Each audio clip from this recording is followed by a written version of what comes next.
pledge allegiance to the flag of the United States of America and to the republic for which it stands, one nation, under God, indivisible, with liberty and justice for all. Okay, we'll call the meeting to order at 6:02, and I believe our agenda is set, so we're going to go right into presentations and starting with the capital project. So Rich Little and Ted Mountain are here from SEI just to provide the board and the community an update on where we are with our 2020 capital project. Okay. Thank you very much. We appreciate the opportunity to be here as always. Thank you very much. Is it on? Nope, flip the switch up. Sorry about that. Again, we appreciate the opportunity for being here and give you guys an update. The presentation is very similar to the one we had last time. I didn't bring a whole lot of plans, but I did want to rerun through the elevations and renderings just so that they're fresh in everybody's head. And then we'll talk a little bit about the updated schedule.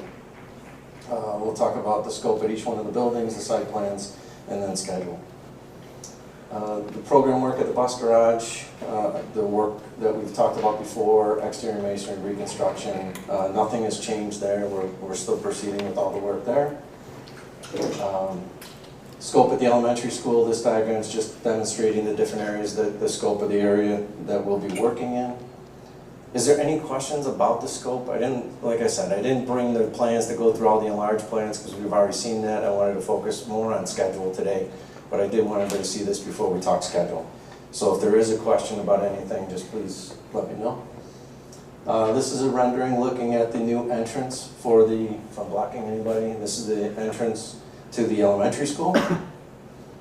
Just a couple different views of that entrance. This is where the door, there's two sets of doors. One is the door to the building and then one is the door to the secure entry vestibule. There'll also be a drop box there adjacent to this entrance. The program scope at the high school, middle school building. And again, here's some images of the lobby. You're starting to see some renderings of what will be on the wall directly as you enter the new entrance to the high school. Incorporated into the pattern on the wall will be a couple of digital screens that will be allowed to be used for whether it's sports or historical data, where you can run feeds of different information. There's opportunities that you can incorporate a type of monitor system that is touch screen where it would allow you to pick, like if I came in and I wanted to see the class photographs from '72, I could go and select that and bring those images up, things of that nature. There are a few shots of the main entry canopy for the high school, middle school, and the district office. And then the site scope. And then what's next? So one of the things is we've submitted to state at your last board meeting. You were asked to approve the expedited review process. I have very good news that today, just maybe 2 hours ago, we received the comments from them. So we are, it did exactly what we had hoped. It puts us way ahead in schedule from that point. I had actually updated this morning, pushed things out 2 weeks on the next 2 dates. We still have to respond. We still have to close the comments they have. There wasn't anything. We haven't read through all of them yet, but there weren't a whole lot of them. We do have some responses to get to them, so we'll be working on those. And then there's kind of two components. We answer to the reviewing agency that we're working with, and then we also have to close with the project manager at State Ed. But we feel very, very good about this now being in our hands to get it moving along like we had hoped. So next month, putting it out for bid, awarding. These are still very, very realistic dates. There's some decisions that'll have to be made once we do the bidding process. There are some alternates. There's some things that we've talked about from that perspective. Once we get that data, we'll be coming back with recommendations, and we'll go through each one of those items so that the board understands what we're picking, why we're picking it, and how to proceed. And then obviously it's still the board's opportunity to make those decisions in relative to costs and where we proceed. Hopefully awarding in April, and then starting construction as soon as we can. We're going to be coordinating right away with shop drawings. We've already had early conversations between the construction manager and the district relative to construction phasing. There will be moves. There will be people that we're going to have to temporarily move out of areas and then move back into areas. The elementary office is probably one of the earliest ones that will be affected with that. We'll try not to make anybody a gypsy. Generally, we plan these things so that we move people once. We move you out, move you somewhere that you can, and then we'll move you into the other ones. But we will develop an overall plan, and then that will continually be updated. But everybody will know. We're not going to come up to somebody on a Friday and go, hey, Monday, we need this space, you got to get out of here. That'll all be planned. It is construction. There's always things that happen during construction that we have to coordinate, but that's going to be the communication on the weekly basis with the construction manager and back to the district through Jordan and other avenues, so that we make sure everybody knows what's coming up, what parts of the building are we working in. The feedback that we're going to be looking for that's important is going to be quiet times. Is there a testing sequence coming up? Are you I know there's a lot of talk about exams, but we still plan for that. When exams happen, we want to make sure that we're doing construction relative to those areas to keep things quiet. So it's a two-way communication back and forth. It's throughout that whole process. Obviously, the goal right now is to close out September of '22, and that will be substantial completion. Our goal will be that certain areas and certain phases will close out sooner, but we'll do that periodically as those things become available. So I know that was a quick go through, but I wanted to make sure everybody knew what was going on. One other thing I want to share with you, and we appreciate the access, Friday afternoon and next week, Tuesday? I think it's Monday afternoon. Monday afternoon. Yep. What we did is we had the design team here Friday afternoon and into the late evening or the early evening. What we were doing is we took all the construction documents and basically walked all the designers, the professionals, room by room and talked about all the spaces, what's being done. And instead of just talking about it on drawings, we actually walked out here and looked at the space. We do that as an extra level of QA/QC. It's our effort to make sure that when we're standing here in this room, we talk about it, we're going to put a mechanical unit here, everybody knows, okay, how do I get electrical there? Do I have to move ceiling tiles? Do we have...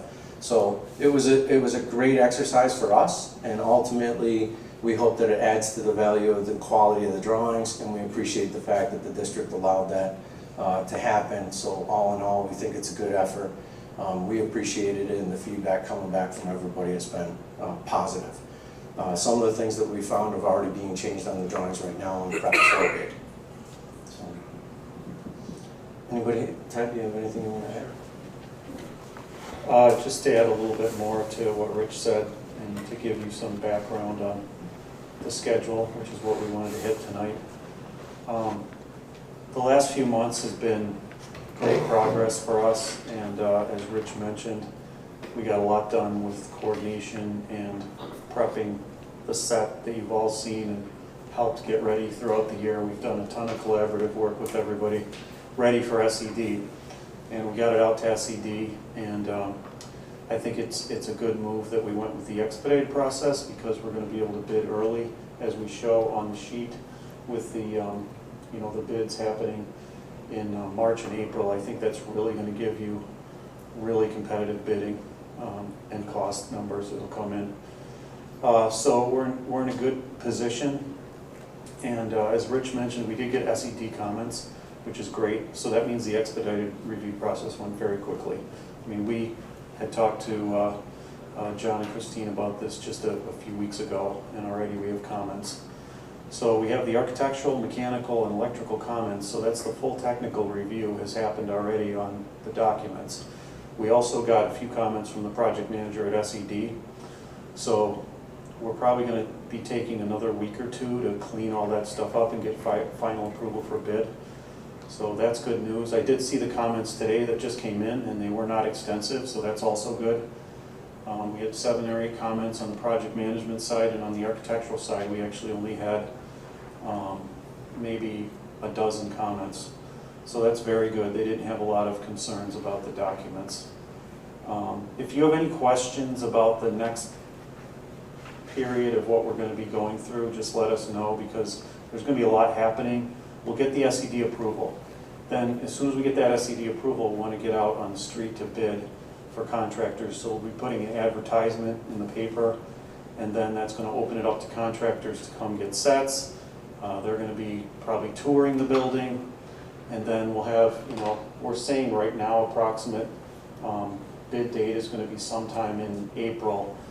There'll be a bid opening, so that's going to be a big day. All the contractors are going to submit their bids. We're going to read them out loud in public, and then we'll be able to get with the district and make decisions about where we are with costs, because then we'll finally know the hard numbers of this project.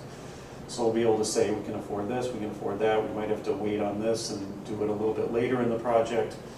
It just depends, but when those bids come in, we'll have hard numbers, we'll be able to decide with the district and the board what we go forward into construction with. And then we'll also know who our contractors are, so we'll have prime contracts for general construction, mechanical, plumbing, electrical, and site work. And all those people will be on board, and then we can start talking to them about their schedule for starting real construction this year, which is exciting for us. So that's just a little more background on schedule, and I know it's a lot to take in, but if you have any questions, just let us know, or even after today, just email us, and we can keep you apprised of this, every little detail as we go through each piece of it. I don't know if anybody's ever been through a bid opening yet. Bid openings are entertaining because, we have a time set and people are bringing their bids in. People will actually sit in the parking lot and wait to see who shows up, and based on what contractors show up, it's a funny jockeying game that happens. We follow it and watch it pretty close, and then track all the estimates and keep tabs on what's going on industry-wise. So it is a busy day, and we'll be scheduling with the school schedule a location here where we can bring everybody in and house the contractors, because we do have a choice to make. That we can accept the bids paper-wise, and then you can do a virtual bid opening. So we can accept the bids, and then half an hour later we can do a virtual if we do not want to have the building open for people to come in and sit. We've done both ways. We've had them come in, sit in auditoriums, and space everybody out accordingly and do the bid openings. But we have been doing virtual, and they are acceptable. They do meet the legal law. The attorneys have okayed this, and the state's okayed it. So that's one question that we'll have to think about in the next few weeks. Where do you think we're at with the cost of materials still? I've talked to some contractors that said they expect next month to get a third 10% increase this year.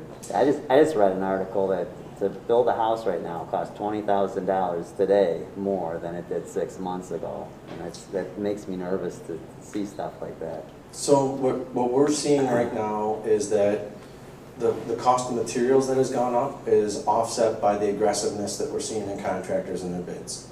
So we're seeing contractors right now that want to fill the docket because they aren't. They don't have the work already backlogged for next summer. And we're seeing a lot of contractors come in with some very aggressive numbers. So that was the concern and the urgency for going the route we went with the expedited review process, because it got us out here even faster. And that's the goal is, the sooner we get out, the sooner we get these bids, the better it is in the market we're in right now. We don't know where it's going to be in 3 to 5 months. So we do realize that we are seeing some material costs go up, but we haven't seen it globally impact the construction pricing yet. If we were to say delay it a year from our state funding, is that an option? Or if we decided, listen, we want to push it back a year, see what happens with material costs and stuff like that, does that affect any of the way that the state would fund the project? Of what it approves for so far? So we've already paid fees for the pre-construction of this capital project. Right. So delaying a year would be very expensive for us to do that. But you'd still retain all those costs. Everything they've done would still be good at that point in time. They could just go out a year from now. Potentially though, Pete, there's a couple of considerations that are driving that cost up. I think one are the wildfires in California where we're sourcing out wood, and I think the closing of the Canadian border is also hindering those prices. So depending upon when that border reopens, could determine where that price is at, and I think you're Right. right, we would end up getting. The risk too right now is the state is fully funding capital projects. I don't know what a year is going to bring. Right. You know, so we're getting 90% of all of this back in our pockets. So I don't know what that ratio is going to be. At one point, they had talked about, capital projects being aided at, 75 to 80%, which would be a huge loss for us. So I don't know what another year would bring, and I wouldn't want to take that risk. So potentially speaking, from the point of the bid awarding, when could we be breaking ground here? I know there's a schedule being developed right now that will finalize those dates, but the goal is to take over, probably before school lets out, we would like to take over some of the spaces and start.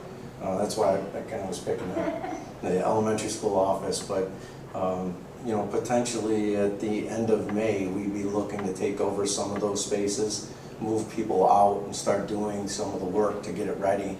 Because we need to be aggressive getting started so that we're hopefully closer to being complete with that entrance come September. Right. I mean, it's a lot of work to do. In a standard summer, we have about 85 days of construction. So anything that we can gain up before that helps that timing. Now, I've only seen it from a teacher's eyes, the capital project, but from a board's eyes, will we be able to see as this project progresses, like, I don't know, benchmark points, like this has been completed, and would we be able to do like a walkthrough to see what work has been completed? Is that something that we would organize with you, or you would organize with us? Because I would be very interested in seeing this is what we've completed at this point. So what'll happen is we're going to be bringing you back periodic updates, whether it's monthly updates to the board where we come in, show you photographs, give you updates, and then at milestones we'll be offering tours that we hope that you will come and take advantage of to walk the construction areas.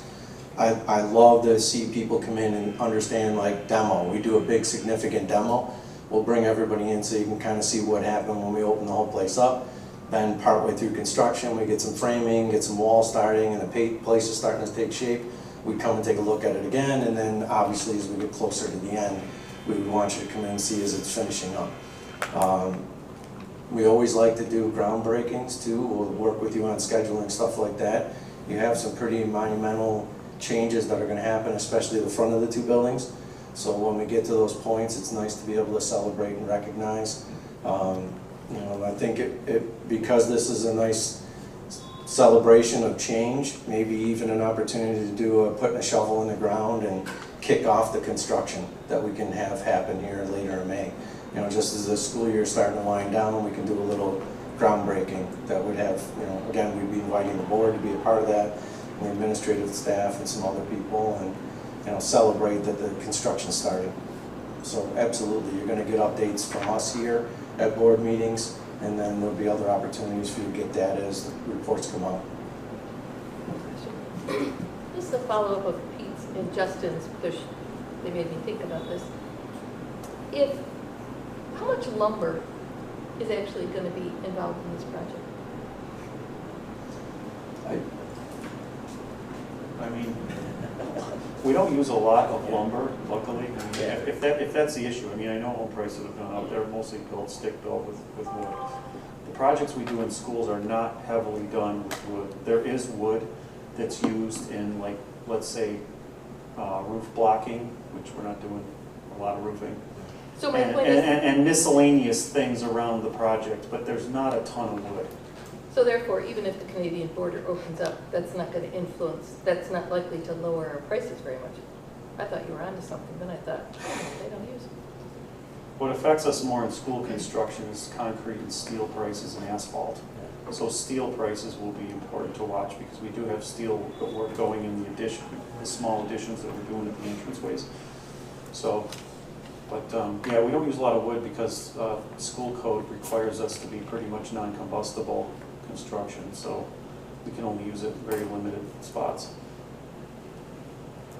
So you're hoping that this early bidding, that firms are so desperate for work and to keep their people employed, that they're going to lower the labor cost? Is that what you're saying? We're currently tracking that bids coming in right now are showing that.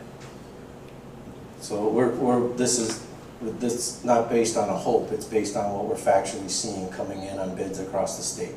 And DGA is seeing it in their exposure, the construction manager is coming back with that data. We're seeing that in our other projects around the area and the state, and we want to be a part of that also to help save funds in the process. The longer we wait, this is that time of the year where once you start getting closer to the summer, contractors have already filled their docket for all the work they're going to have. Once they get their docket full, you start seeing the number of bidders drop off, and then you start seeing the prices come up because they don't need the work. If they get it and they get it at a higher price point, then sure, they're going to take it. But so right now we're at that sweet spot of where we think we're early enough still in the gamut to get good numbers. Thank you. Any other questions? We are always available. Any questions? We're here in the district often. John knows how to find us. But feel free, if you have questions, send them on to John, and we'll be sure to get them back to you, and look forward to seeing you here with good news on bids coming up and talking about more detailed schedules. Thanks, guys. Thanks a lot. Thank you. Thank you.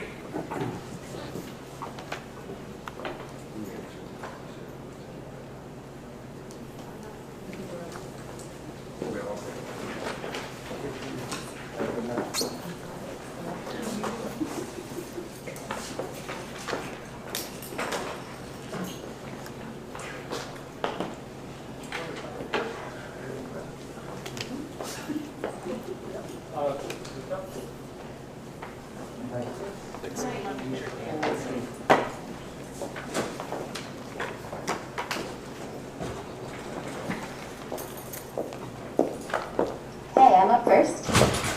So thinking about how we are spending our money that we have budgeted for this upcoming school year, we're really focusing on those literacy initiatives. And some of the areas that we've discovered through our vetting process is that you'll see expanding online subscriptions for interventionists. For our really good reading, our Boost, our Blast, our Blitz, we only had one subscription license.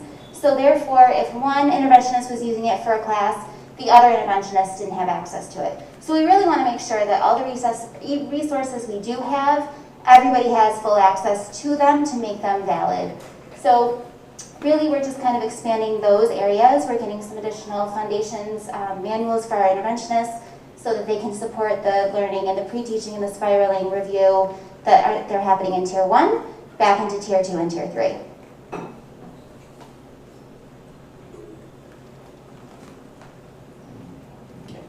And so we put curriculum, instruction, and assessment, so we squeezed it in between the elementary, middle, high school, because it really is a way that we're connecting.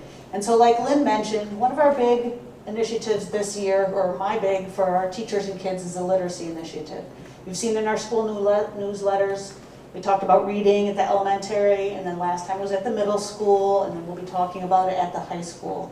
So where a lot of my funds and work are going this year and then the coming years are shifting to that use of explicit evidence-based reading and literacy practices pre-K-12, so all across the district.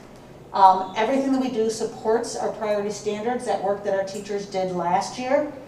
And some of the things that we'll be spending funds on, as Lynn mentioned, are resources to support those evidence-based learning opportunities that our teachers are engaging kids with. Professional development to support teachers in this shift. And when I'm talking professional development, more of that, right now we're not spending money to send people places, but we are allowing our teachers some time where they get subs and teachers can work together as group. So when I'm talking about professional development funds, that would be kind of what I'm talking about at this point. And then the big thing, and Matt will talk about this a little bit more, is we're going to expand our literacy team to the middle school. We're also doing it with the math, but we wanted to point this out because at the elementary school, Lynn had really started a great initiative with the math and literacy teams. And the literacy team this year decided to focus on this shift to evidence-based practices. As Lynn and I watched and realized how powerful this was for teachers teaching teachers, we had this brainstorm when we talked to Matt. We said, hey, wouldn't this be great to do this in the middle school too and slowly expand this? So we talked to our literacy chair teacher and our math chair teacher, and they were both excited.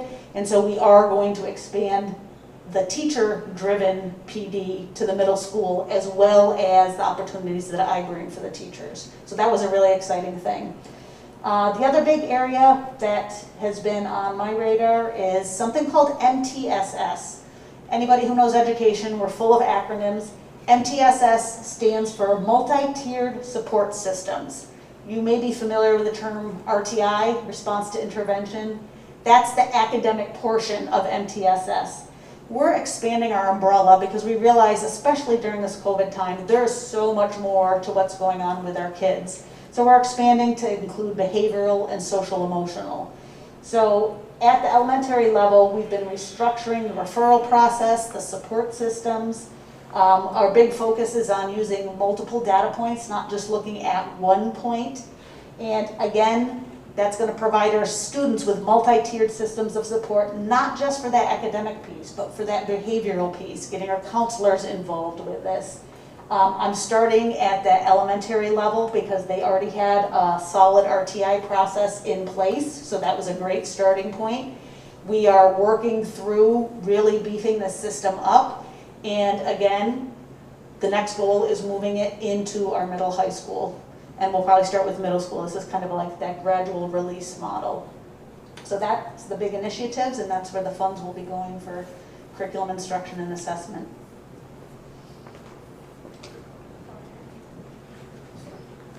So Connie mentioned the math and literacy teams. What I am interested in, as I talk to Lynn and work with Connie, is creating a model where teachers can share best practices. And modeling it after what some of the things they're doing in the elementary school gets me excited. What we want to do is reduce that isolation among teachers, allow teachers to have a forum to share those ideas so they can really focus on that tier 1 instruction, that instruction that takes place within the classroom to help students who might need an alternative approach. They aren't getting it right away. It's that instruction that takes place within the classroom, and that's what these teams would focus on before we recommended any kind of MTSS tier 2 or tier 3 instruction. So we're excited to start that next year. We do have leaders for the literacy team and the math team already in place. So those leaders we've met with, and they're excited to expand it into the middle school so we can really go from a K-5 model to a K-8 model, which we're excited about. The grading is something else I added on here that we're excited to at least start conversations. We're at the really early stages of this, but earlier this year I attended a conference and I was really moved and provoked when I hear thoughts on grading. One of the things that the question that resonated with me is, what are grades? And what's the purpose of grades? And grades are really just a data point. And then you ask yourself, well, what data for what? And it's measurement of student learning, which is really what all assignments and all grades and all assessments should really be measuring. So I think it's an important start is to reflect on what we do, why we assign certain things. I mean, the reality is most of us in this room are educators. We've never been trained in how to grade. We do what was done to us when we were students. We do what our mentors taught us when we first started teaching. Or we kind of just, make it up as we go, or it's a gut feel. I think there's a systematic process for grading where when we continue the work that we started with our curriculum work, the prioritization of standards, and we link all of our assignments and all of our assessments to those priority standards, those become our North Star, and all of the grading and all the assignments that we assign make sense, they fit in, and they allow us really to do what grading is all about, which is measure student learning. So I'm excited to start these conversations. Our department chairs, last month we met, I gave them just some research, tip of the iceberg kind of thing about grading, maybe to challenge some of the assumptions that we all have about grading, just to get them thinking, just to provoke them a little bit. I have a stack of research here that Mr. Montreal and I are going through, and what we want to do is really spend some time this summer working with teacher leaders and just have conversations about grading and see if we can turn them on to some of the research-based practices that work, and then ask ourselves where we are, where we could be, and are we doing what's considered best practices when it comes to grading and assessing learning. And then the other slide that I think highlights some of the things that we'll spend some of our budget on. The social emotional learning piece I think is going to be found in Rachel Challenge, which is going to come back. We're going to offer that every other year. By doing so, we think we can have every middle school teacher, every middle school student take part in that. Our JACASA partnership is, we think, an important one. It allows the students who make a mistake or make a bad choice to not just have a punishment attached to that, but an education piece, which we think is important. And then we're really excited about our Genesee County Mental Health Partnership, which is just expanding by leaps and bounds, and we're seeing it make a difference already here in our school. So some of the highlights from the middle high school, and again, exciting things I think are in store for us in the next year, in the coming years. I think Ms. Spacky is next. All right, we don't have a ton of changes, we don't have a ton of changes for next year. We're looking at around 78 students projected for special ed throughout the district. The models that we're going to continue to use, the consultant teacher model as well as the integrated co-teacher model in the elementary school. We have resource room as well as, of course, our related services. We do have the 1211 special class in the elementary school, the 811 in the middle school, as well as the 1211 in the high school. That being said, with our numbers being pretty consistent, we have had some movement in and out of the district with special ed students this year, but the numbers remain about the same. So I'm not foreseeing a need for hiring an additional special ed teacher. We do still have the 1211 long-term sub position in the high school that we will look to be hiring for at the end of the school year, but that wouldn't be an additional position. Currently this year we have about 9 out-of-district placements. That number is going to decrease for next year to about 5. We have a student that's aging out and a couple that are graduating and one that we're planning on bringing back to district as well. Over the summer we would like to go back to doing our summer boot camp for our special ed students, the 4-week program, half-day program. Basically we'll run the month of August, so we're excited about that. So we'll be getting some more information out to families soon for that. And then for BOCES summer school, we only have about 3 students, which could end up only being 1, depends on kind of what's going on with quarantining and the coronavirus. So that's it for special education.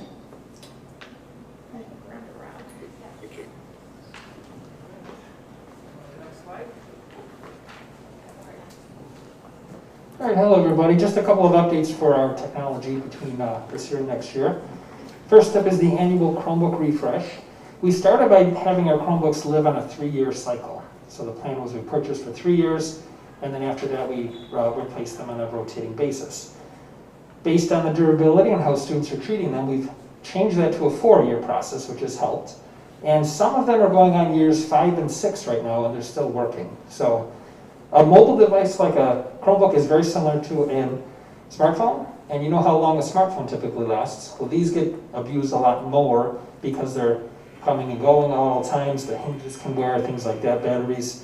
So getting 5 to 6 years is pretty good out of a Chromebook. So we are shooting for 4 years, but we'll take 5 or 6 if that does end up happening. The optional insurance, I'm over here, so I think I'm okay. The optional parent insurance has been going well. This is year number 5. So if parents decide they want to spend the $20 to insure the device for the year, totally optional, they are exempt from the repair costs. And the first incident of a repair is $35, second is $75, and third is $315, full replacement value. So our families that invest the $20 for a zero deductible, as many breaks as it happens for a year, find that that is a good value if something does break. For example, if a screen breaks, it may be about $120 for a screen, so insurance covers that, instead of the parent having to pay $35 or $75 for that repair fee. We are expanding as of next year down to K. So right now we're covered in grades 1 through 12, giving out one-to-one Chromebooks. We're expanding that downwards to include kindergarten. What we're doing is we're slowly phasing out the iPads in favor of Chrome books and Chrome tablets, minus the keyboard on them. The theory being that our kids, when they're in pre-K and K, we're getting them ready for the rest of their career here. And once they hit first grade, why have them learn the Chrome platform or where menus are and buttons are when we could be doing that in the lower grades as well. So mostly because of pandemic situation and sending devices home, we found that families struggle if they're using the iPad as compared to a Chromebook. So we're choosing to bring the Chromebooks down a level, which works into the 3-year replacement plan, because really the middle and high school Chromebooks that we retire are now migrating down to the elementary grades. Since they don't use them on a daily basis, they can survive in that environment a little bit better. And then grades 3 and up will now have the newer style Chromebook. So right now it's grades 6 and up that have the newer style, which I believe most of our board members have also. That means it has a fully 360-degree hinge that's flippable all the way around into a tablet mode. It has the USB-C charging, which is the new style charging. And most importantly, especially because of state testing, if we have state testing, stylus use. These have the newer style styluses. It's actually a magnetic tip, so that it's very fine point and kids can draw. A lot of our middle and high school kids use Cami with Google Classroom. That will go from just being a middle and high school thing down to 3rd grade and up. So the newer devices make their way down, so grades 3 through 12 have the newer style Chromebooks with the newer type of stylus.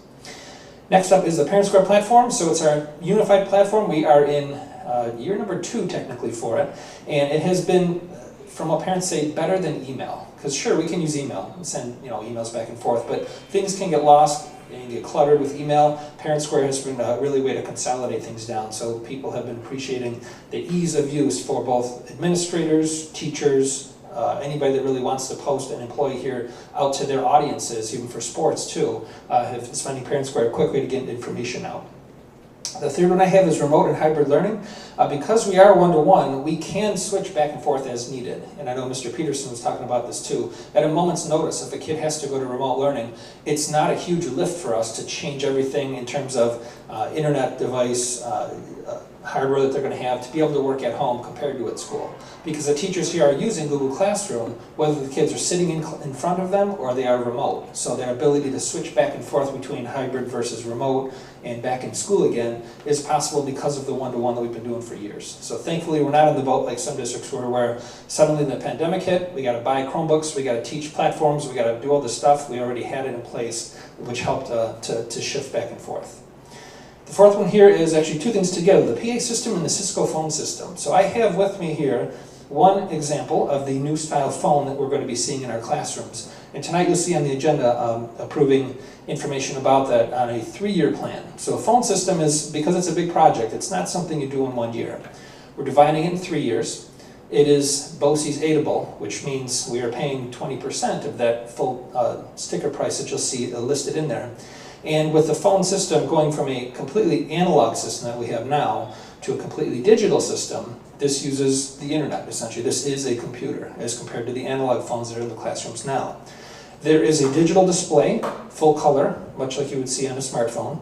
5 buttons here, 5 buttons here, 4 buttons there. So if you need to call the school nurse, the front office, instead of looking up what's the 4-digit code, you'll just have instant buttons to press to contact right away. You might notice this little camera up top. Now the phones will have it. 140 phones in classrooms and then 20 of this style phone. This is integrated with the PA system. So because there's a camera on there, we have the ability to have certain key staff pop doors open because someone might ring the front doorbell. They don't have to be in the main office to be able to see who's there. They have a color screen, they have a camera, they can communicate back and forth. In fact, if I have one of these in my office, and let's say a teacher does as well, we could do a video conference back and forth on that. Not necessarily something we would do, but it has that capability by just adding the extra, I think it's another $18 to put the little camera lens on top, which does have a hard turn. You can visibly see that the lens closes for security reasons. So that's the style of phone that works for the phone system. But that's not all.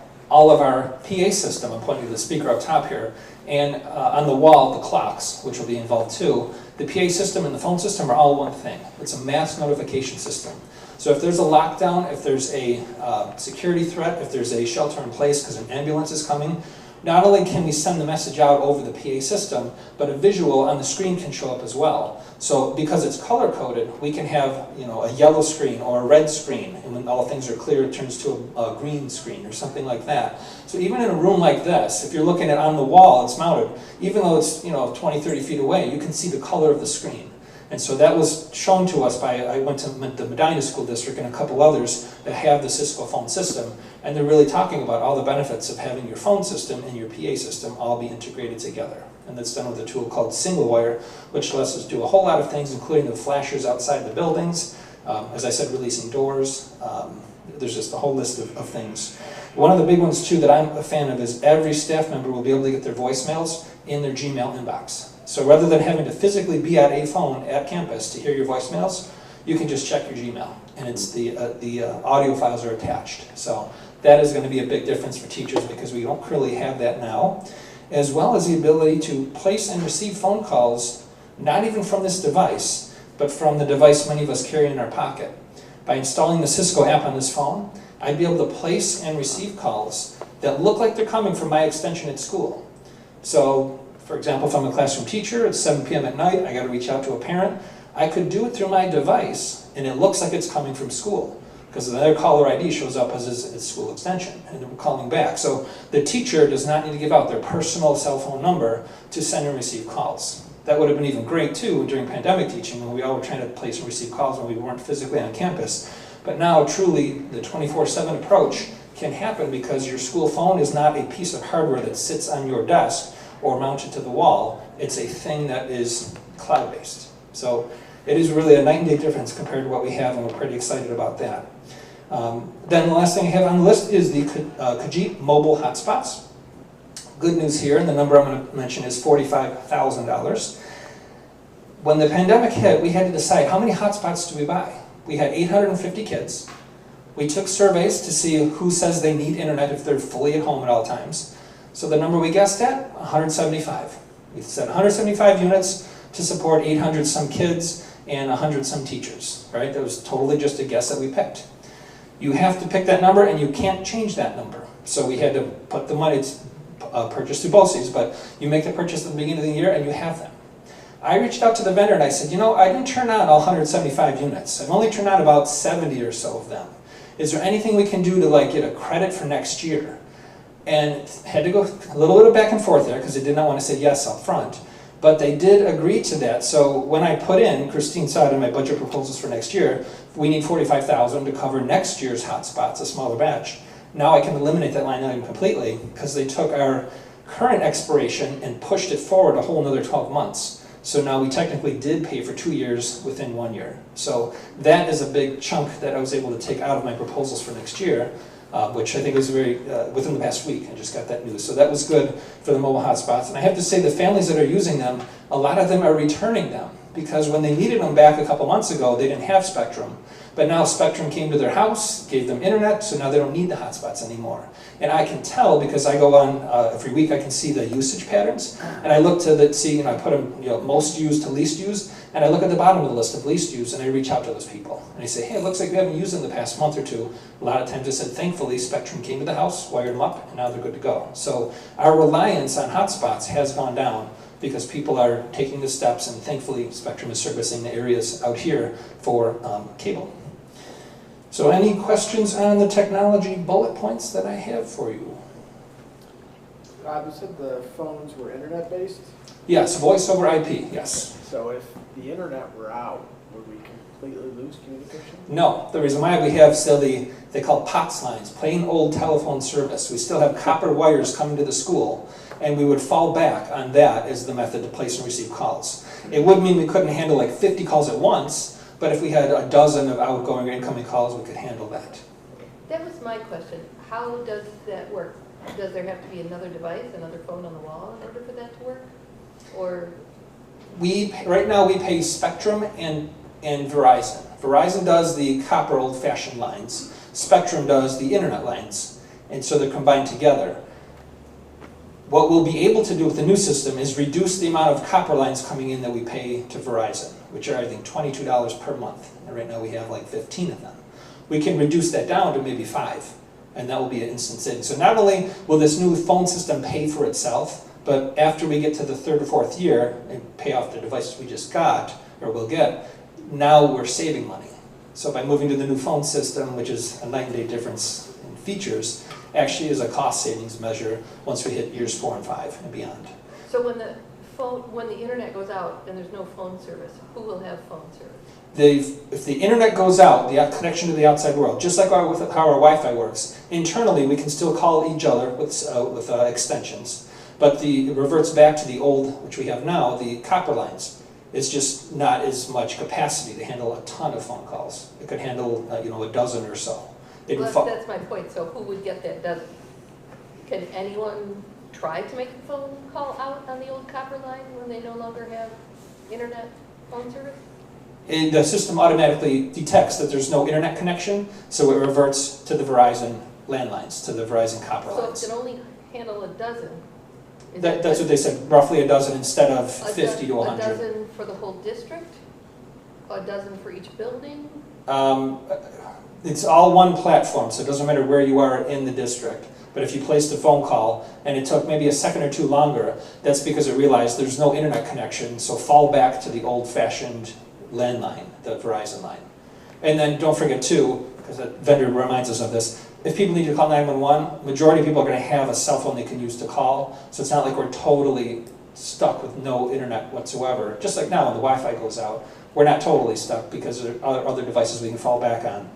But the likelihood of the internet completely going out when there's no phone service, especially I talked to Medina and schools like that, not even once a year. They said maybe once every 2-3 years. Might go out for a couple of hours, someone cut a fiber optic line somewhere, something like that. But it's not to the point where you have to keep your old landlines as a fallback. You keep some of them because the security and fire alarm systems use that, because 911 also uses that for location-based. So they tell you, don't get rid of all your analog lines, get rid of most of them, but some of them you still need to keep. And by doing so, you're cutting the bill significantly when you switch to digital versus analog. Thank you. You're welcome. Question roundabout. Yes. Back to the Chromebooks and the stylus. Insurance-wise, styluses aren't covered, correct? They are not, because that's an add-on that doesn't come out of the box. So the insurance covers the AC adapter and the Chromebook itself. Yeah. I know that because my kid, I had to break one and I had to replace it. So Yes. going back down to the younger kids, when you're now expanding that, is that going to be something that's going to be easily, you know, because it was $20. So if you're paying $20 for Chromebook insurance and then 3 styluses later, some younger kid has to pay it. You know what I mean? Is that something Yeah, I hear what you're saying. I can ask Safeware Insurance and see if they have any extended, it probably would raise the amount from 20 to 23 a month, or the year, but something like that. But I could ask them if peripherals could be covered as well. We are going to look at putting that on the back-to-school purchase list. The district will give out the first stylus to everybody. As long as they don't break it or lose it, it will last for 5, 6, 7 years before the tip wears out. But, of course, kids will break them or lose them, so then we have to replace them.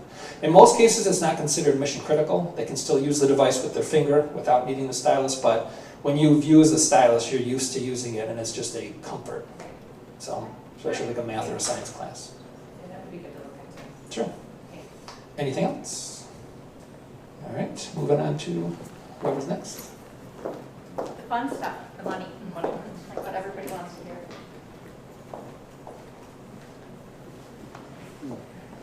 Okay, so I unfortunately don't have a lot of updates from the governor to let us know where we're going to be as far as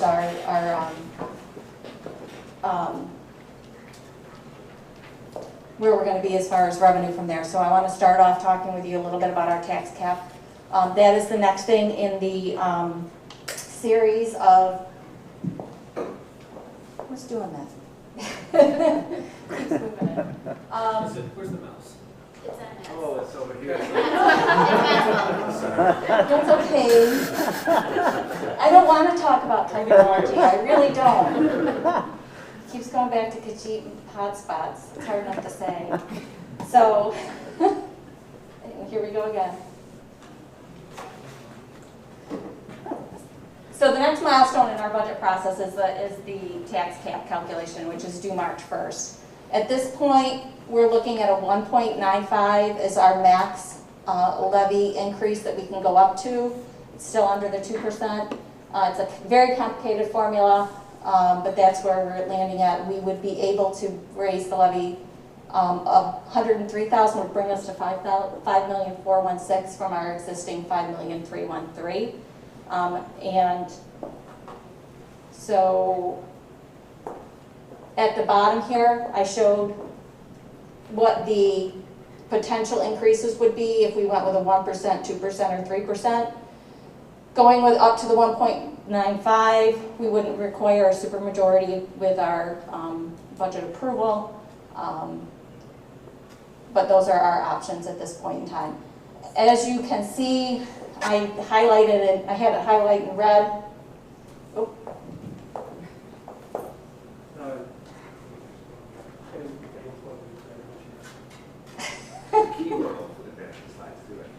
This thing? This thing has a button on it? Not the keyboard. The first one, this one, yep. In the year 23-24, we have the potential of a pilot coming on that could impact our tax cap calculation significantly, so we would have the potential of a negative tax cap. So something to consider when we're talking about the current situation for this year, is that down the road, as these things come on, while we would be still getting that money for any new pilot that was coming on, we would have to reduce that a little bit by what we have on the tax cap loss. Again, I showed this before, but I've added 21-22 on here. Historically, our tax levy, the cap is in the orange line.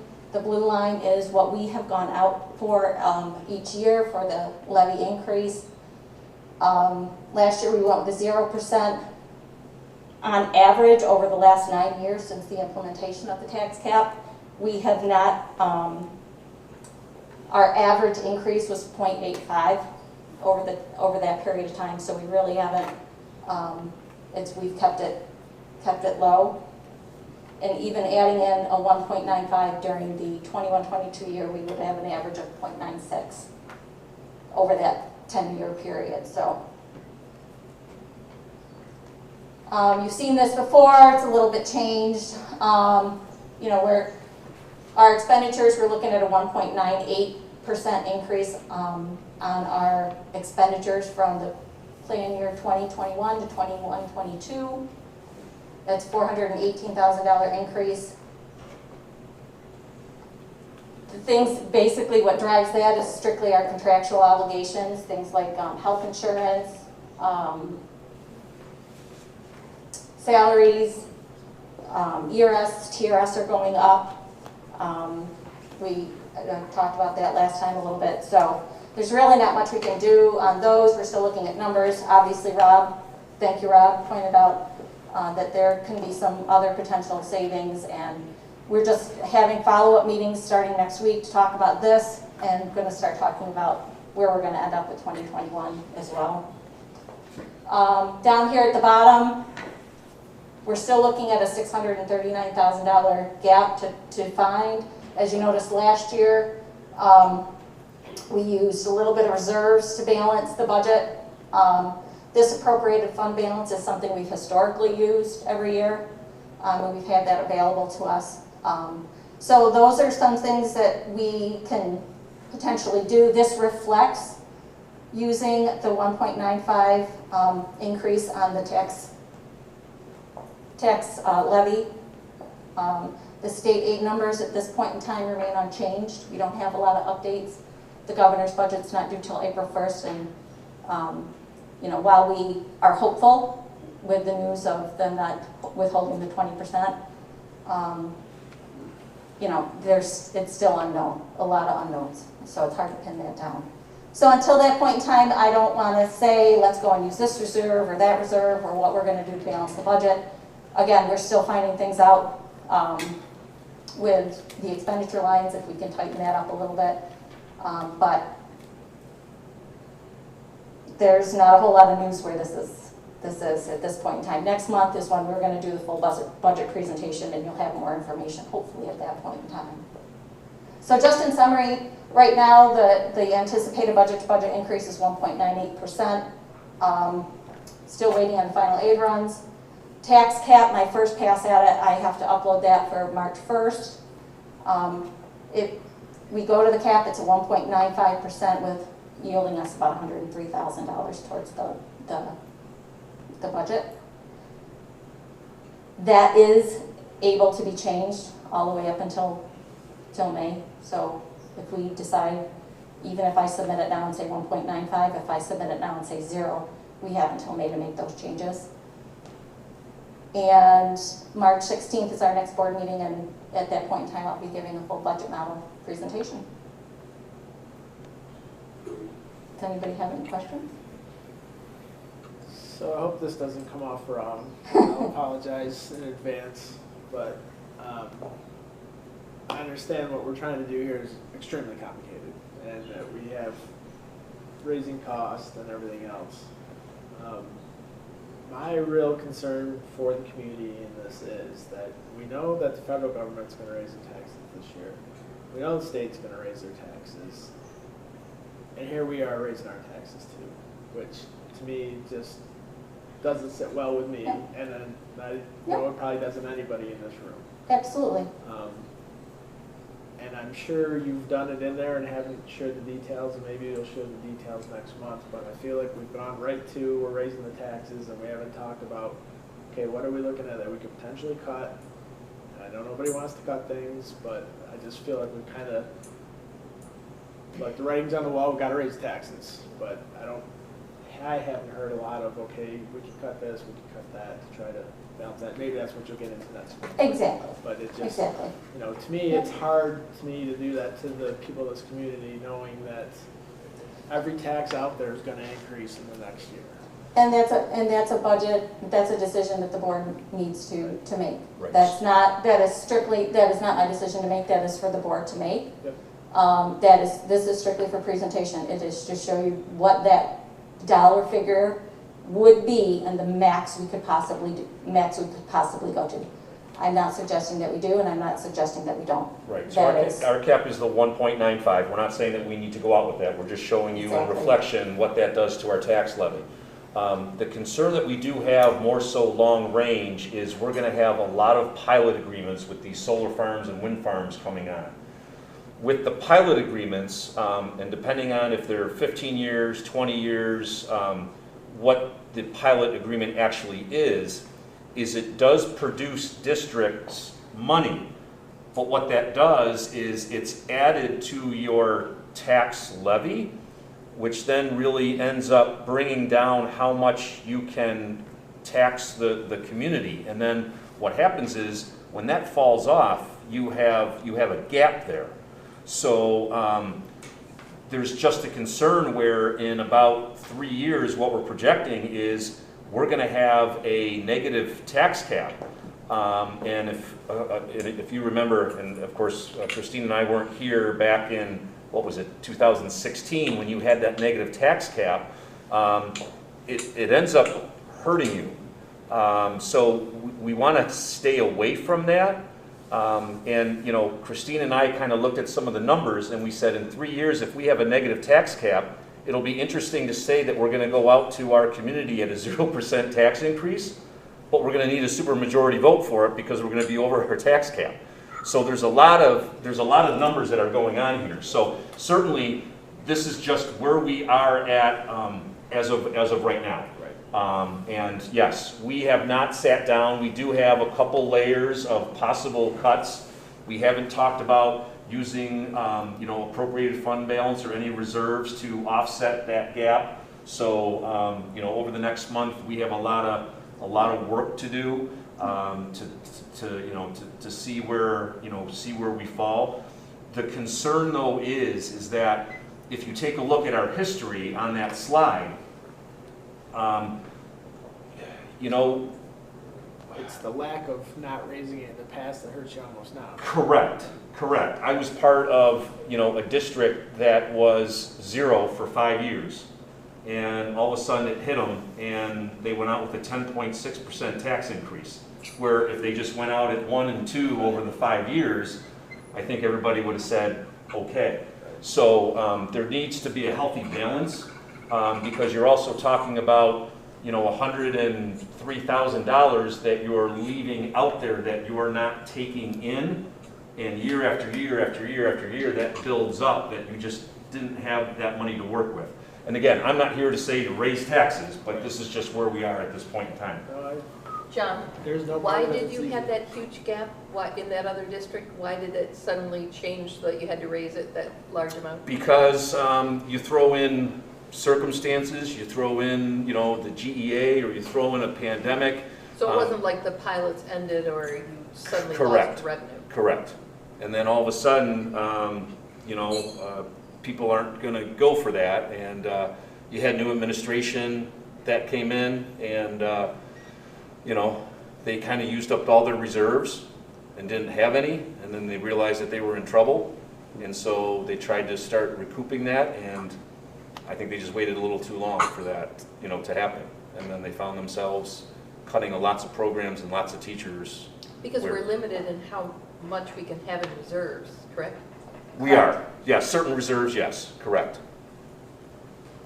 Right. So, and kind of like what Pete said, look at our average over the last 10 years, you know, as far as, you know, raising taxes, you know, and even, you know, the one, you know, even just 1.95% is only, you know, $100,000, which isn't a lot, but again, you're leaving that where, how else are you going to fill that gap? And unfortunately, you know, we don't know where we're going to be next year. You know, thank goodness we're back 5 days a week, and we seem to be, you know, holding steady with that. But we don't know, you know, what the future is going to bring. We've had a lot of expenses this year, just as far as disinfecting and cleaning, and you know, some of those other things that, you know, we're trying to recruit through, you know, grant monies and all of that. So we're doing our hardest to, you know, to keep things, you know, like I said, a healthy balance. But unfortunately, it's the hardest budget to ever do in the history of the country. Right, and to do this without knowing, you know, the governor's budget, Right. and you know, we do have fixed costs. I mean, it's hard. There's just normal operating costs. You know, electricity, gas is going to go. It's just, you know, something that we're trying to project to the best of our abilities, and that's currently where we're at. I don't want the board to get concerned with a $640,000 shortfall, but you know, that's something that we're just going to kind of have to massage over the next few months and see where we end up. But John, I have to ask this in the same way that Pete did. Don't take this wrong, but why is it that the board should not be concerned with that $639,000? because these numbers currently, as of February 23rd, are very preliminary. Again, we haven't added any use of reserves, which we've done before. We are thinking this is the worst case scenario at this point. And like Pete had said, you know, we're not up here saying, oh, by the way, we've also cut these programs and we've done this and we've reduced that, and we still have $640,000 to fill. So we're going to be having those conversations. You know, you talk about, you know, bus purchases and equipment purchases and all of that. Those are things to, you know, consider as well. So there'll be a lot to discuss over the next month and talk more about at the March board meeting. But it's still very, very early to get concerned about all of this. So on your last slide there. This one? No, the last one you finished up. So March 16th is our board meeting. The board has asked before, why do we come out with a full budget before we know for sure what the governor is going to present on April 1st or whenever that's going to be? Because in April, you have to approve the budget that's got to be put out to the voters. So if we wait to present, we would have to have an earlier meeting in... I think some districts do that. I wonder, is this the year? So in the past, I think the answer from Nicole was, we pretty much know where these numbers are going to fall in, give or take $50,000. But is this the year that it might be give or take 6 digits or 7 digits? Is this the year that we drag our feet a little more to get firm numbers from the state? And I realize your timelines are tight if you're going to wait on the state after that with getting your notice out to the community and So our full budget model presentation next month is really going to focus on the expense side of things. Most of our expenses are contractual. There's not a lot of control that we have over them. TRS rate is what it is. ERS rate is what it is. Health insurance is going up 7%. Salaries are contractual. They are what they are. So I can be confident in what our expenditures are. The piece that's in question is the revenue side. So we need to get comfortable with what we have on the budget side, the expense side.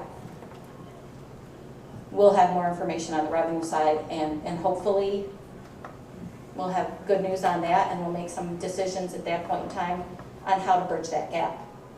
Either pull from reserves, appropriate a little more fund balance, or make some adjustments in the expenses if we have to. Hard decisions at that point in time. Yeah, I think there's things we can do about the expenses once we know the revenue, and I guess that's why I wonder if we wait to see what Yeah. the revenue is, and then, I realize that salaries, a lot of that can't Yeah, change, but. yeah, there's not gonna be a lot of wiggle room in the expenses. I mean, we've tried, we've looked at things, you know, and things come up. You know, Rob pointed out an opportunity tonight.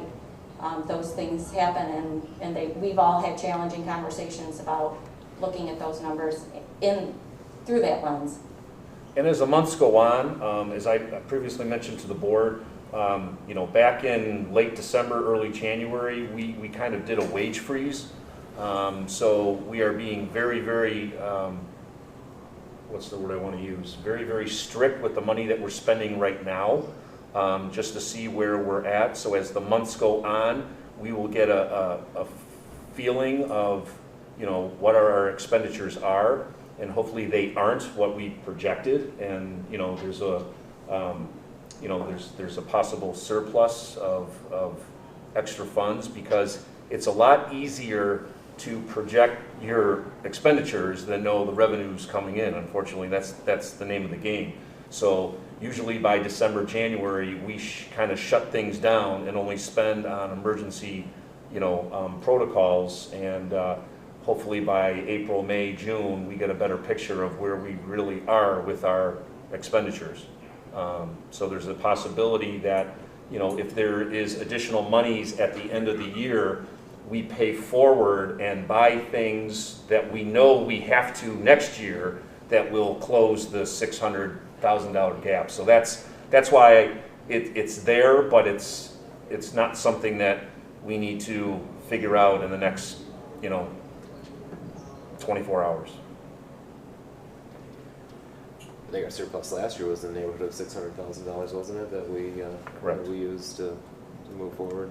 And that was more so just because of the pandemic and the shutdown and the savings that we had.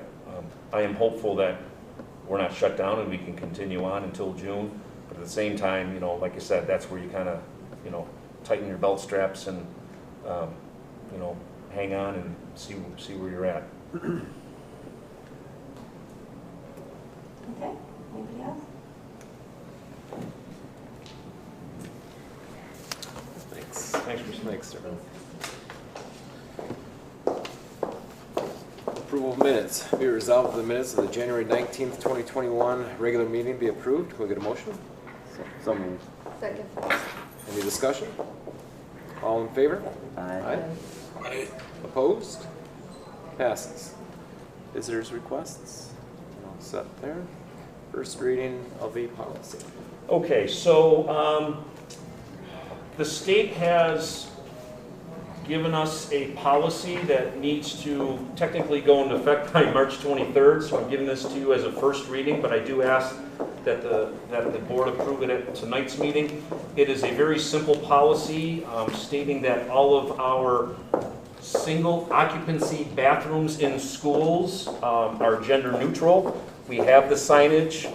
It is a law. So the policy is before you, and basically it just says that all of our single occupancy bathrooms are gender neutral. I would like to clarify that it's not the normal bathrooms that most kids go in, you know, throughout the school day. These are the faculty bathrooms that we would use. Even the bathrooms out here for the basketball games, those are multi-occupancy, so those aren't gender neutral, so those still remain, you know, male and female. But these are really just the single bathrooms. There are single bathrooms outside the elementary cafeteria that now have been labeled bathroom 1 and bathroom 2 with certain keys, obviously for the elementary kids. But we still, by law, have to name them gender neutral. So this is a policy that I quickly received that has to go in effect by March 23rd. The other 3 policies, those are second readings. The Dignity for All Students Act and the Non-Discrimination Anti-Harassment are just updates. And then the second reading of the 8430 policy, which is independent study. I normally wouldn't throw a policy as a first reading when you already had some there, but it's time sensitive. What are these bathrooms currently labeled as? They were boys and girls with pictures, and now there are 2 pictures. There's a male and a female picture outside. So even though they were single occupancy before, there was strictly boys? Correct. and strictly- Normally, when you have single occupancy, there's usually two of them. Right. The old style, which is, our building, so there was a male and a female, and now they're just gender neutral. But again, to clarify, they are not the bathrooms that students use throughout the day. All of the other bathrooms that the kids use that have multiple stalls are still male and female. Why don't we go ahead and get a motion and a second on that, and then we'll do discussion, and if it can get approved, then we'll do that. Be resolved that policy 5634, gender neutral single occupancy bathrooms be approved as written. Can we get a motion? Motion. Any second? Second. Okay, any other discussion on that policy before we vote?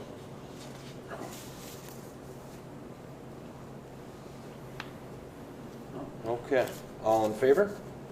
Aye. Aye. Opposed? Passes. So second readings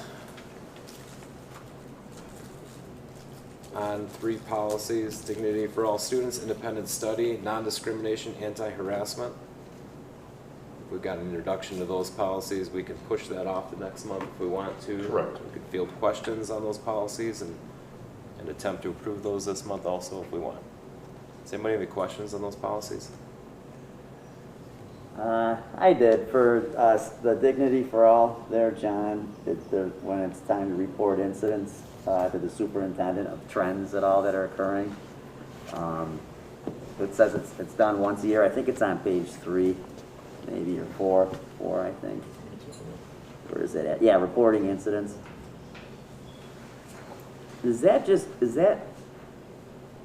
Do we ever see any of that information, John? Like as trends within the school district as a board, or not? I'm sorry, because I don't ever remember seeing that, and maybe we're not supposed to, I don't know, but. It says each principal will provide a report on data and trends related to harassment. Then it gets reported to SED. Correct. So if there is ever a DASA incident where the building principal feels that there's a complaint and there's a form that filled out, I'm aware of it. This is also part at the end of the year when we do, and correct me if I'm wrong, what's the VADR reporting? Right. All of that, that's where it's uploaded. But we have binders here in our offices, so we don't send those complaints unless it's a legitimate complaint. It's something that we have on file here. I know Mr. Peterson had one earlier this year that he made me aware of. It'll go at the end of the year as part of the VADR reporting, but we just keep those, in a paper binder file here in district. Yeah, I guess I just never thought that there was like documented trends within a school district. I always felt like the incidences were so low, at least in my district, that there really was hard to discern a trend. So I just found it. You find the trends here to be pretty low. There is no trend. There isn't, right? And that's, I guess. But when we report it, the state would kind of, over a 2 or 3 year trend, would throw something at you and say, hey, look it, you keep marking that you have DASA incidents that reflect, ethnicity or something of that sort. We just don't see that here. No, and that's what I guess because I've read it a couple of times now, that's the only thing that I'm seeing that I guess I had never heard of before.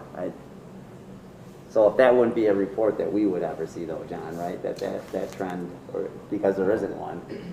Unless at the end of the year you wanted to see all the VADR reporting, which no, I'm sure all you set. don't. No, I'm okay. Yeah, there is a part of that is the dignity for all students, and like I said, if we have any cases, we mark it, but it's very few, far in between. Does anyone look at all that data reporting? We upload it to the state like we do every single year. But you don't know if anyone actually looks at it? No. Okay. I would, I wouldn't say no. I would assume that they would, because there are, they do categorize, the violent and dangerous schools, in the area, based on the number of, weapons incidences or drug or alcohol incidences. So I wouldn't say that, no, they don't look at it. but. I just said you don't know if they do.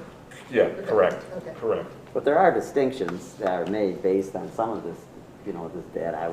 There it just is. I just don't know how it would be audited, right? You just wonder who the heck is the lucky guy or gal to do it. Right.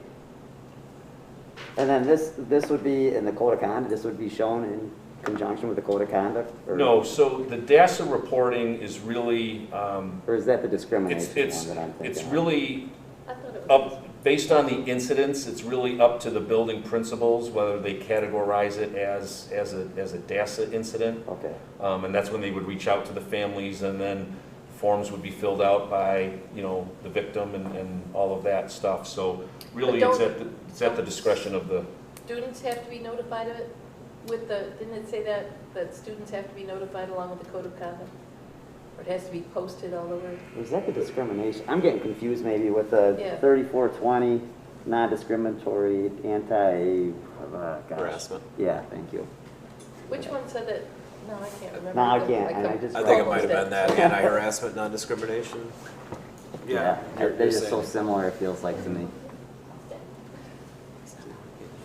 I think it is the, I just read it too. Well, No, no, here it is in your dignity for all in I thought it was supposed, code of conduct. Yeah. isn't it supposed to be That second page, page 2 of 5 at the top. page 2? It is in the, Listening to the code of conduct. yeah, listing it in the code of conduct with updates posted on the district's Yeah, that's website. right. Yeah. That's a dignity for all students. Yeah, this is the Yeah, one, that's what I yeah, got. I thought so too. Yeah, and we'll make sure that's taken care of. Any other questions on any of those 3 policies? No, the independent study looked fine to me. I don't know what else you would need to have in there for the panel. Seems like it's going to be a nice fail-safe for a kid that might not be going in the right direction, or it might, I don't see any reason why to look at that over and over again, honestly. That's just my opinion. It's a valid opinion. Thank you. Okay. And then in the last policy there, any questions on that? All right, let's do this. Be it resolved that the attached policies 7550, 8430, and 3420 be approved as written. We get a motion? So moved. And a second? Second. Any discussion? Any further discussion? All in favor? Aye. Aye. Opposed? Passes. Warrants and internal claims. Be resolved after an audit of the bills, payment of the 128, 24, and 28 warrants and internal claims audit reports be approved. Do we have a motion? So moved. And a second? Second. Any discussion? All in favor? Aye. Aye. Opposed? Passes. Be it resolved that the treasurer's report for December 2020 be approved. We have a motion? A second? Second. Any discussion? All in favor? Aye. Aye. Opposed? Passes. Under reports. Christine? I'll defer back to my Leave it at that? budget conversation. You rest your case, huh? That's it? You know, I wish I had more information for you, I really did. Sure. I have one Frustrating question for us as well. for you. You had the orange and the green graphs, and you, I think I understood it correctly, that you said the tax cap was orange, up higher usually than what? So what the orange line was what the max you could increase those years. Yeah, that's what I The understood. blue line is what we did go. Okay, so I think I understood you and John to maybe say or imply that that's not always wise to have what we actually impose be lower than the maximum. But my question is, what would we do with that money? And if you can't put it into reserves for a rainy day because you're taking money from the taxpayers, how does it help you? Is there any way to avoid at some point falling off the cliff and having to either increase your revenue drastically or cut? Well, as Your that services. revenue as that revenue comes in, we're obviously using it as fiscally responsibly as we can. And so as throughout the year, we do hope at the end of the year to be able to utilize fund balance to fund reserves. So we have a TRS reserve right now that's sitting at 0 that we can start funding every year.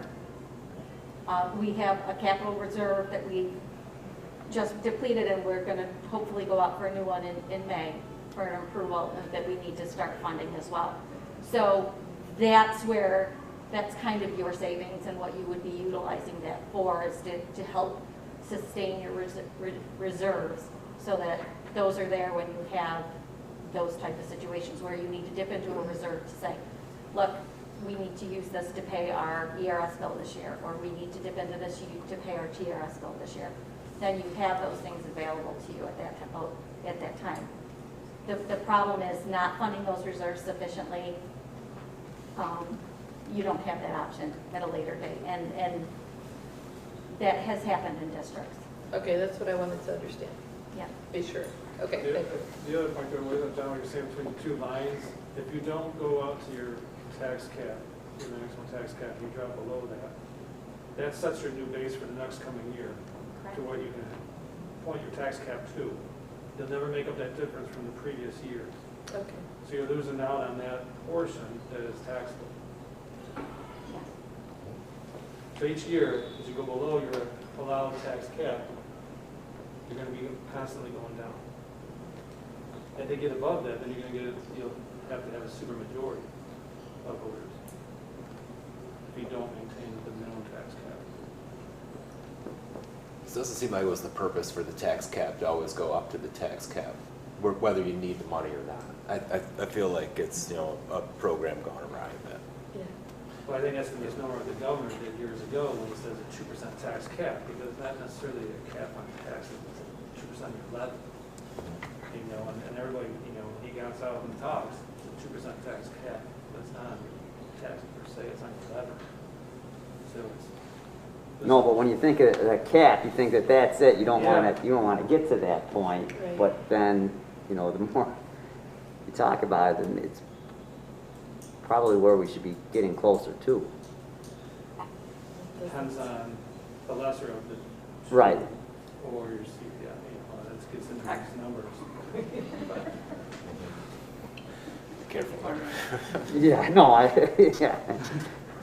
And again, that's really the threshold between, you know, a simple majority and then a supermajority is if you go, you know, 100th over that, you know, that's why you need to calculate that to say, okay, that's at least a starting point and a reference point for, you know, where we can go. Sure. And this is just an estimate right now, right? Correct. The 1.95. Correct. It probably won't change, but again, to Pete's point, that doesn't mean that we're saying that we need to go out to that. That's something that we'll have to talk about, and that'll be, you know, a board decision in a couple of months. And we'll try to provide you the most information we can for you to make that decision. So in a capital project, the way our budget is set up in the state, as I understand it, you have to keep on spending money in order to keep your state aid up at a level that we can afford our school district. Right, you don't want your debt for your capital projects coming down while you're. So you never want to be out of debt. That's the way our system is structured. So when we do capital projects that involve more than maintenance, we sometimes create things that then there's no money to maintain. And isn't that what we have to be cautious of?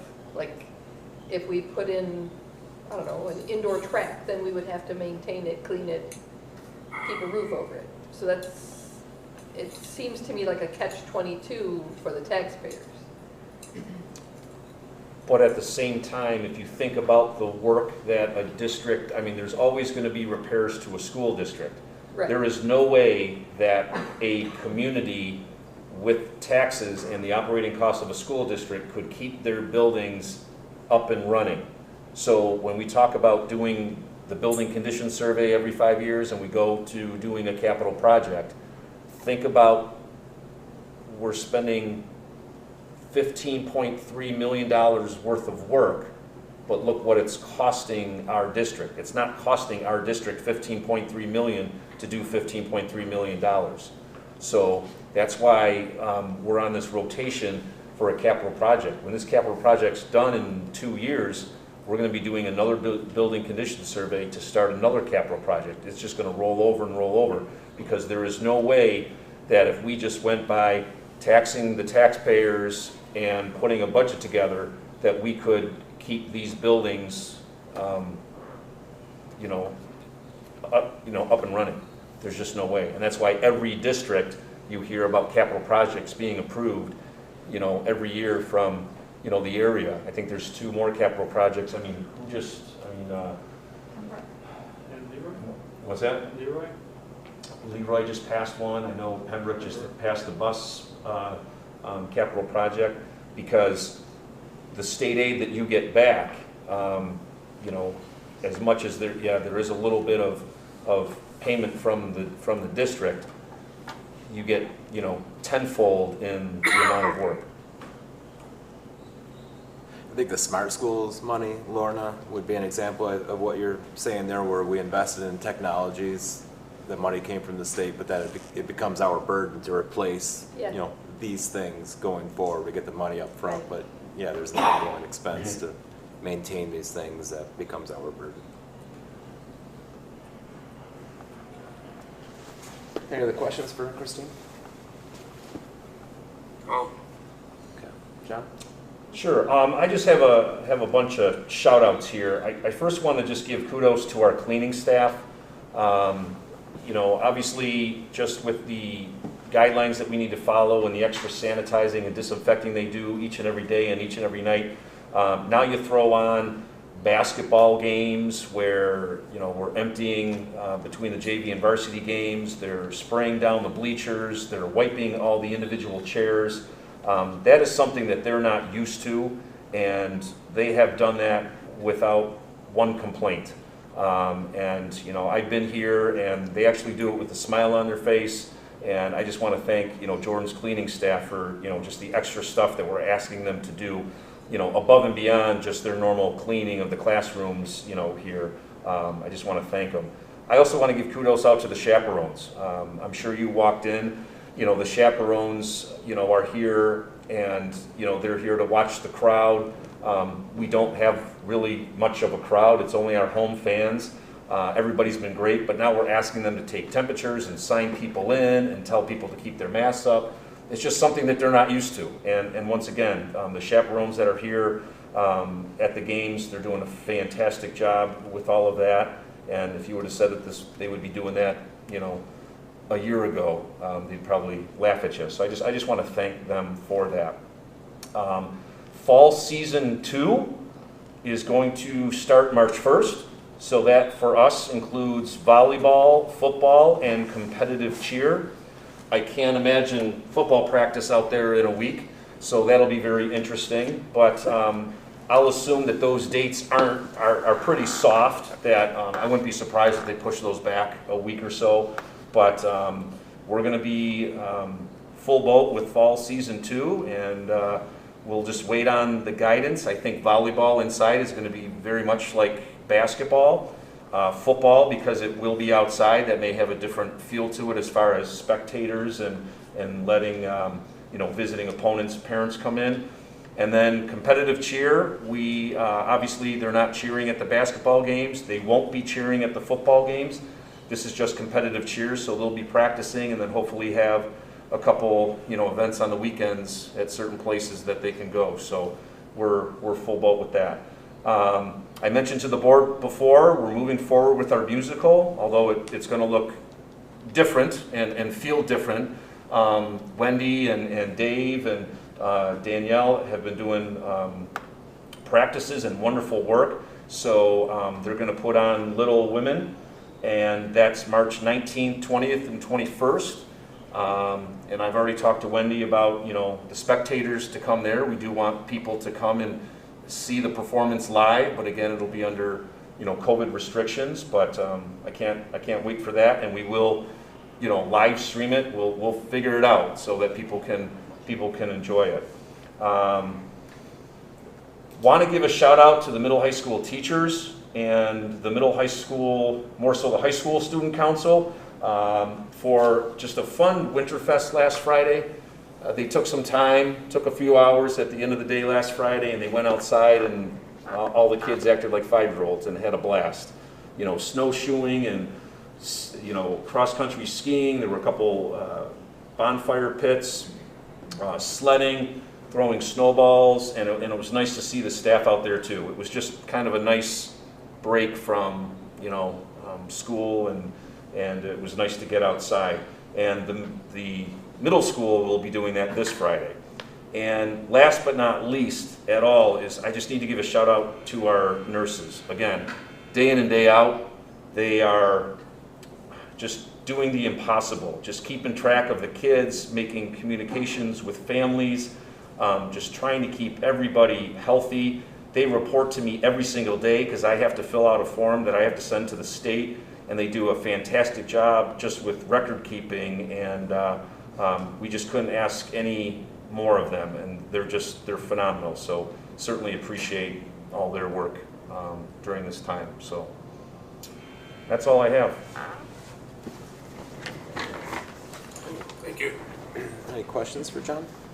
Yeah, is there any way that the phys ed kids could use the snowshoes and skis on a regular basis to go out? Yep, we discussed that last Friday. Yep. John, how long is the fall 2 season? Do you have an idea? The fall 2? Yeah. Apparently it's supposed to start March 1st, right. And I want to say middle of April the spring season starts. So there's going to be I want to say about a month.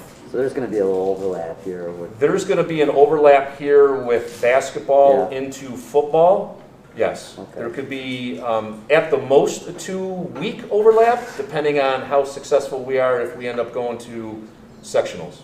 Right, and they have to win 6, right, to go to sectionals, is that right? They take the top 4 of 8 teams, I believe. It's going to look very different. Sure. Yeah. And my hope is that if we are in there, that, you know, the superintendents, you know, have briefly talked about kind of opening it up and letting the opposing, you know, teams, 2 per athlete, you know, join us, you know, for at least the playoffs. So far, we think, you know, the basketball seasons are running fairly well. Yeah. Section 6, if you didn't notice, they're now allowing 2 per athlete, home fans only, so they're doing exactly what we're doing as of yesterday. So,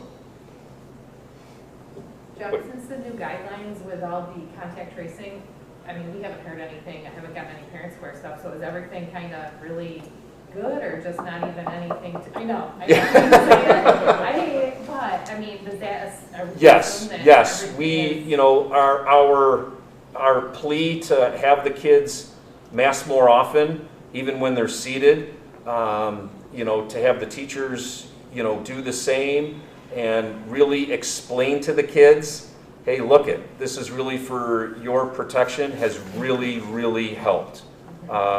You know, we did have, you know, an incident today, which we're still trying to figure out, you know, the result of. But when we do have a positive case, it's not 25 students and 6 teachers, it's 1 kid. So it helps out greatly. And I think that was the reason for the guidance, because, you know, obviously the governor wanted to keep schools open, but we said, you're making it impossible for us to do that. So with this new guidance, it certainly helps. Okay. Mm-hmm. So the new guidance affects general ed, but it doesn't affect phys ed or music, or is that correct? Well, it's a case-by-case basis, so I can't really answer that. We were told by the school specialists that, and correct me if I'm wrong, Mr. Peterson, the auditorium, the gymnasium, the cafeteria, and our media center up here, no contact tracing, which I would assume at the elementary would be the cafeteria and gymnasium as well. But right now, it doesn't seem to be the place, it's the amount of contact time, and if kids were wearing masks and 6 feet apart. So right now, the guidance is if the kids are 6 feet apart, which we do basically have every single classroom in the district where we have the kids spaced out 6 feet apart and they're wearing their mask, there's absolutely no contact tracing if we have a positive case. So if I can guarantee that we can say we are always 6 feet apart in the classroom, we just tell the kids, put a mask on. And if there are kids that aren't wearing their mask and less than 6 feet apart, then really it's to the right, to the left, to the front, to the back. And so even then, it's only a small cluster. It won't be a whole classroom.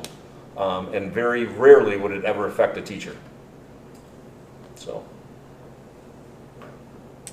even in the high school classrooms, all the students are wearing masks all the time?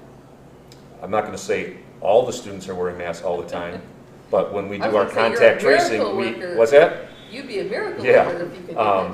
But I say that if 80% of them were, 95% of them are now. And you also throw in the athletes and the sports teams, and man, they're wearing masks because they don't want to be quarantined and you know, let their team down. So yes, we've had a good couple weeks, and we hope to continue that. I was just wondering, excuse me, I was just wondering how many disciplinary actions that we've had to take against students who don't wear masks, you know, throughout this ordeal.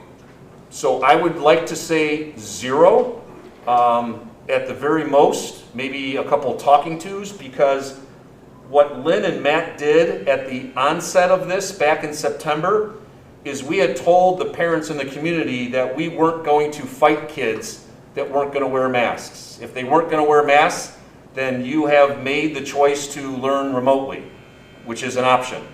So by being proactive in that sense, I have not heard, and maybe Matt and Lynn want to correct me, was there any discipline referrals for kids not wearing masks or any sort of consequence? A couple referrals, in which case JC and I will talk to the kid.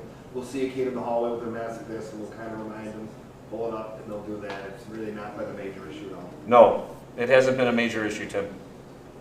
Okay. That's good to hear. Should we get a shout out to Ryan Chilwasser, because Yeah. our closing remarks are going to come after the executive session, so this might be our last opportunity. Jackie was at the meet. What were his accolades at that meet there? He won 2 events of Section 5 swimming. He won, 100 fly and 200 fly, 100 fly and 200 IM, but really extreme accomplishments for a swimmer. He's a swimmer of the meet too, right? Swimmer of the meet, yeah, swimmer of the meet, which is, I'm not sure, we'd have to go way back to see when somebody even in Genesee County had swimmer of the meet. Travis Betters Yeah, had to get it at Travis some stopped point, at right? 95, I was right? gonna say, We're not going back to 94? I'm not even sure, because I can't 94, even remember, but of course, don't tell Travis that, but. Yeah. I'm sure he's watching. But I think he might have been the Yeah. last one, and that's a long time, so Cool. props to him, very good accomplishment for OA. Yeah. Let's put us on the map.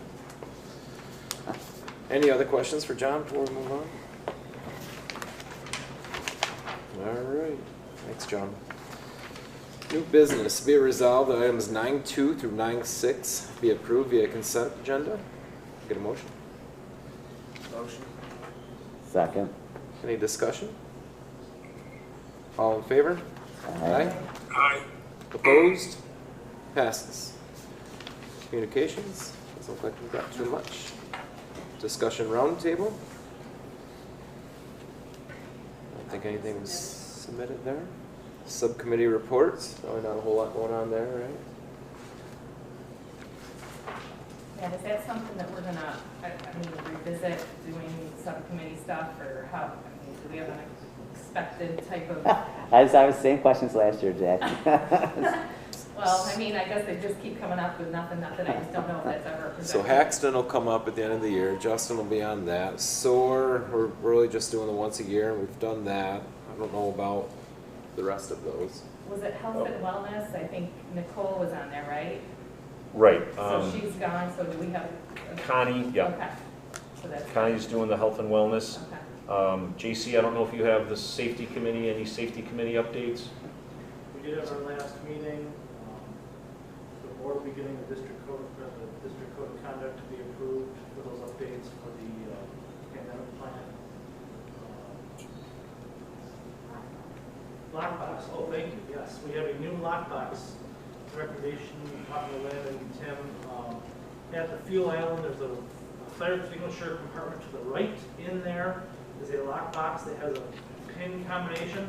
So if there was a responding officer who had to get in our building for an emergency after hours, which we have had occurred, the dispatch has the code to that.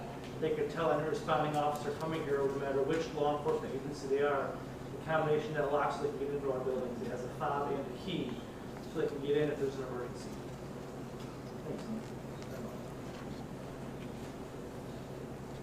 In the health and wellness, I've met with Melissa. We did our walk to school day.